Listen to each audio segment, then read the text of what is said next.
Hello friends, Rick Bray with the Plick team at Broome Tioga Bosse's, and I just wanted to add one last video thinking about hybrid instruction, remote learning, a combination of the two, and Pear Deck can be really helpful for instructional materials in those, I'll phrase it, those environments, or any combination of the two. So what I think is really great about Pear Deck is, like we saw in a previous video, I can give my link to my students via my learning management system, in our case, Schoology.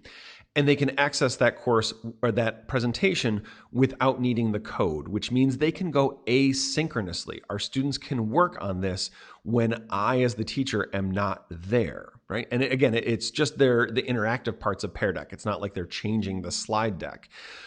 So that is kind of a neat feature. But here's something to be mindful of. In another video, we talked about the difference between clicking end here and just closing the tab. And the difference being when I click end, that stops student access to the interactive parts of the slide deck, versus when I just close the window or close the tab, they can still get to it through that link. But the key is the slide deck remembers how you left it. What I mean, in this case, I'm in teacher paced mode. I, as the teacher, have to advance the slides forwards and backwards. So if I say, okay, we're done teaching, and I close this window, so the session is still running, if my students decide to access that link, especially if they're remote students working asynchronously, they will see this slide, but they can't go forwards and backwards because it's in teacher paced mode.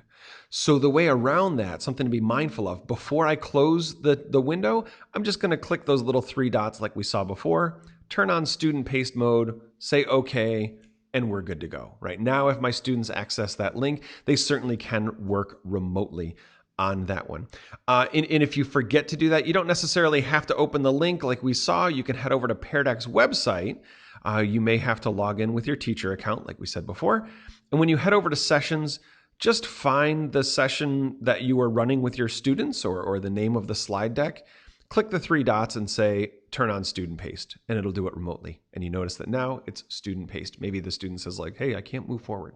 So again, before you close out the tab, you just want to make sure you turn on student paced if you want your students to be able to work on this slide deck asynchronously.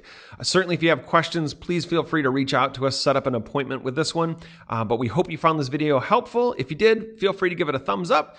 And as always, you can subscribe to this channel to get updates and notifications when new content is posted. As always, thank you so much for all your hard work and dedication, and thank you for watching.